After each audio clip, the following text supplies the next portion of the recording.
નમસ્કાર વિદ્યાર્થી મિત્રો, ધોરણ 10નું જે આજનું જે પેપર લેવાનું છે ગણિતનું એ 2026નું પેપર જોઈએ. તો એમાં વિભાગ એ આપણને આપેલો છે.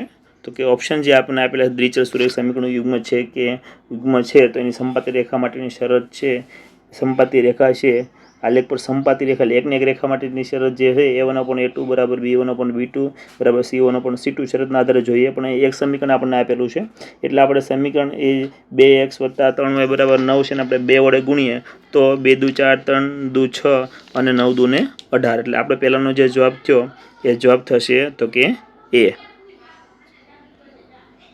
ત્યાર પછી બીજું જે આપણને આપેલું છે, જો દ્વિઘાત સમીકરણ 3x નો વર્ગ છે 4x + p = 0 નો વિવેચક 112 હોય તો p ની કિંમત કેટલી થાય? તો નીચે વિદ્યાર્થી મિત્રો તમને ગણતરી કરીને આપેલું છે. તમારે વિવેચકની જગ્યાએ કિંમત મૂકી દેવાની છે. b² - 4ac વાળું સમીકરણનો ઉપયોગ કરીને કિંમત મેળવવાની છે. અંતે આપણને તો કે અહીંયા જે કિંમત મળે છે 4 નો વર્ગ 16 થાય છે, 4 તેરી 12 એટલે -p, પછી 96 112 છે એમાંથી આપણે 16 બાદ કરી એટલે 96 આવ્યા. અહીંયા -12 હતા તો p ને સૂત્રણ કરતા બનાવીએ તો 96/12 બરાબર તો કે -8, 12 × 8 = 96. પ્રશ્ન 3 જે આપેલો છે સમાંતર શ્રેણીનો પ્રશ્ન જે આપણને આપેલો છે.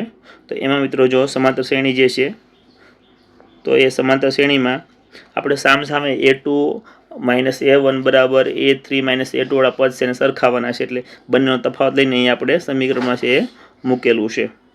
તો એ સમીકરણનો જે તફાવત મૂકીએ એટલે આપણને એને સાદુરૂપ આપીએ એટલે આપણને 7 × 4 = 28 એવું આપણને સાદુરૂપ છે મળે છે. પછી ઉદ્ગમ બિંદુનું અંતર આપણે આપેલું છે તો કે 3 × 9 અને 5 × 5 = 25 એટલે 25 + 9 એટલે કેટલા થાય તો કે 34. આપણો જવાબ થઈ ગયો અહીંયા C 34. ત્યાર પછી sin² બરાબર કિંમત, તો સાઇનની કિંમત છે અહીંયા આપણને sin 30ની કિંમત 1/2 આપી, પણ અહીંયા આપણને વર્ગ આપેલો છે. ખાસ મિત્રો જોજો અહીંયા વર્ગ આપેલો છે એટલે 1 નો વર્ગ 1 ને 4 નો 2 નો વર્ગ 4 એટલે જવાબ થઈ ગયો આપણો 1/4. જો કોઈ જૂથબદ્ધ ડેટા માટે mx - x બાર બરાબર 2 અને m + x બાર બરાબર 12 હોય તો z બરાબર કેટલા? તો અહીંયા આપણે બંને સમીકરણો સરળ કરવાનો, સાદુરૂપ આપીએ એટલે m બરાબર આપણને 7 મળે છે.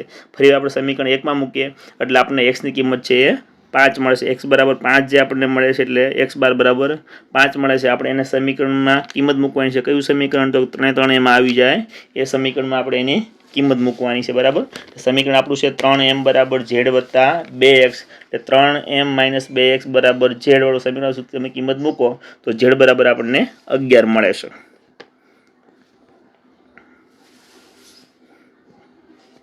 ત્યાર પછી વિદ્યાર્થી મિત્રો પછીનો પ્રશ્ન જે આપેલો છે પ્રશ્ન 7, વર્ગમૂળ 7 એ સમય સંખ્યા છે કે અસમય સંખ્યા છે, પૂર્ણ સંખ્યા છે એવું આપણે નક્કી કરવાનું. જેટલી પણ વર્ગમૂળવાળી સંખ્યા છે એનું વર્ગમૂળ નીકળતું નથી એ અસમય સંખ્યા છે. એટલે બસ જવાબ થશે અસમય સંખ્યા. 8મો પ્રશ્ન છે બહુપદીમાં શૂન્યનો ગુણાકાર સૂત્ર છે તો કે c/a.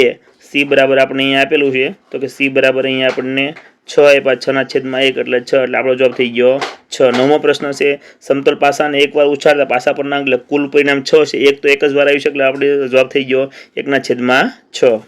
પછી 10મો પ્રશ્ન છે sin θ બરાબર cos θ બંનેની કિંમત સમાન હોય તો tan θ બરાબર cot θ, અથવા તો સાઇનના છેદમાં આપણે cos કરીએ પણ બંનેની કિંમત સમાન છે. ધારો કે બંનેની કિંમત 1 છે તો આપણને જવાબ મળે 1. ત્યાર પછી 11મો પ્રશ્ન, વર્તુળની બહારની બિંદુમાંથી વર્તુળને કેટલા સ્પર્શક દોરી શકાય?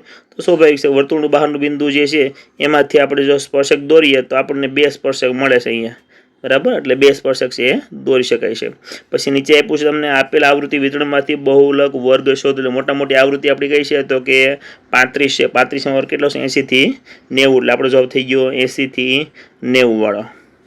પછી નીચેના વિધાન ખરા છે ખોટા તે જણાવો. તો ત્યાં તમને આપ્યું છે કે એનો ગુસા છે 6 છે. તો અહીંયા મિત્રો જો તમને એના અવયવ પાડીને આપ્યા છે અહીંયા 2 અને 3 એટલે 6. અહીંયા તો કે 2 ની 3 ઘાત અને અહીંયા 3 ની 2 ઘાત.